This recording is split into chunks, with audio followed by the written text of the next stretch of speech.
Terapi pijat refleksi kaki merupakan salah satu terapi komplementer yang saat ini digunakan untuk hipertensi. Pijat refleksi kaki juga merupakan terapi yang paling efektif untuk menurunkan tekanan darah pada hipertensi, karena dapat menimbulkan efek relaksasi pada otot-otot yang kaku sehingga terjadi vasodilatasi yang dapat menyebabkan tekanan darah turun secara stabil. Sejarah refleksiologi diperkirakan dimulai sekitar 2330 sebelum Masehi di Mesir kuno, yang dibuktikan dengan mural hieroglif di makam Saqqara yang menggambarkan terapi tekanan pada tangan dan kaki. Meskipun ada pendapat mengatakan bahwa refleksiologi telah berkembang di Tiongkok sekitar 5000 tahun yang lalu, bukti sejarah yang kuat belum ditemukan. Pada abad ke-14, refleksiologi berkembang di Eropa sebagai zone terapi atau terapi zona. Refleksiologi modern kemudian dikembangkan oleh Dr. William Fitzgerald, disempurnakan oleh Dr. Joe Selby Riley, dan dipopulerkan oleh Eunice Ingham melalui peta refleks kaki, sehingga refleksiologi dikenal luas sebagai terapi komplementer. Selamat pagi Bapak, perkenalkan nama saya Darniwati Lawole, saya perawat yang bertugas pada pagi hari ini.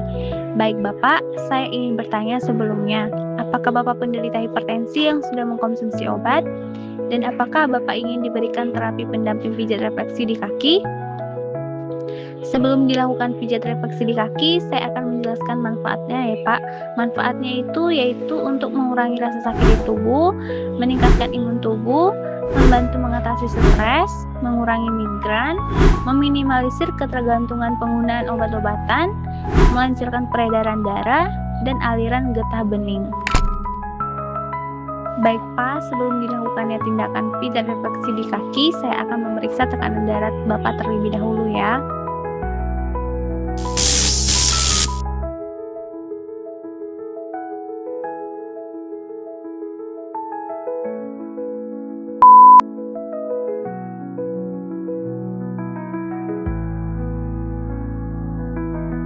Baik Pak, saya telah selesai melakukan tindakan pemeriksaan tekanan darah Bapak. Tekanan darah Bapak setelah saya periksa yaitu 140/100 mmHg. Kalau begitu saya permisi dulu ya Pak.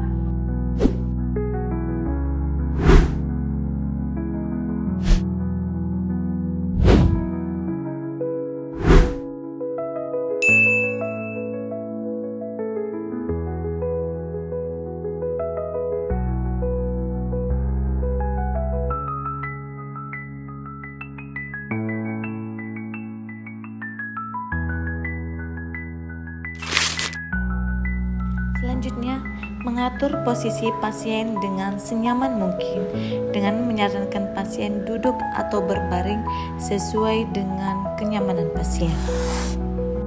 Lalu memasang alas atau handuk di bawah kaki pasien dengan disangga bantal lalu diletakkan di bawah kaki pasien.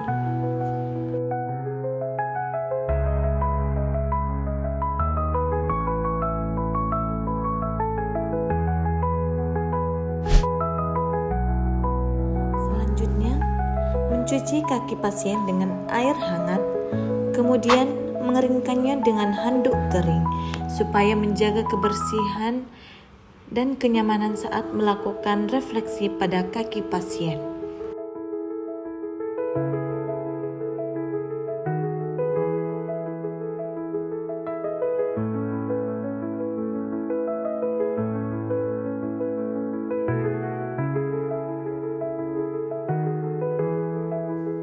Lalu, mengoleskan minyak atau lotion secukupnya pada kedua telapak kaki sebagai pelumas untuk mempermudah saat melakukan refleksi.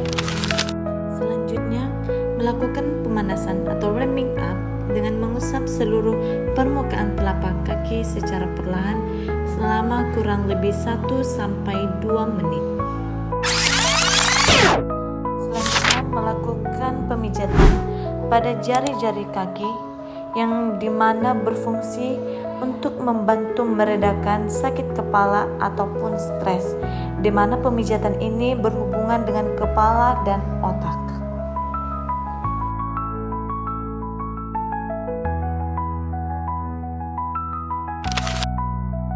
Kemudian melakukan pemijatan di bagian bawah kaki jari atau bola kaki, di mana titik ini terhubung dengan paru-paru dan dada yang berfungsi baik bagi pernapasan.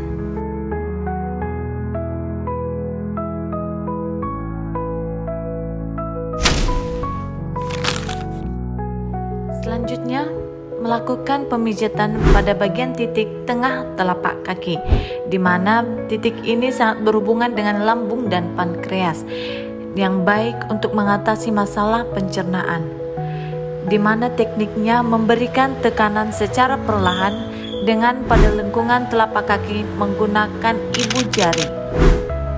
Selanjutnya, melakukan teknik mengusap dari atas ke bawah, di mana teknik ini berfungsi sebagai melancarkan peredaran darah serta merilekskan otot yang kencang.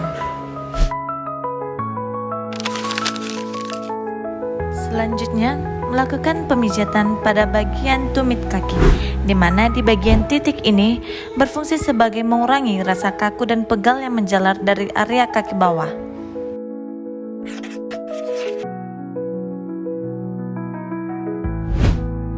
Yang terakhir, melakukan usapan lembut pada seluruh kaki, di mana gerakan ini sebagai pendingin atau cooling down setelah dilakukannya pemijatan. Setelah dilakukan terapi pendamping pijat refleksi di kaki, maka saya tensi kembali untuk melihat apakah hasilnya tinggi atau turun. Hasilnya 120/90 mm hidrogium. Terapi pijat yang dilakukan secara teratur bisa menurunkan tekanan darah sistolik dan diastolik, menurunkan kadar hormon stres kortisol, menurunkan sumber depresi dan kecemasan, sehingga tekanan darah akan terus turun dan fungsi tubuh semakin membaik.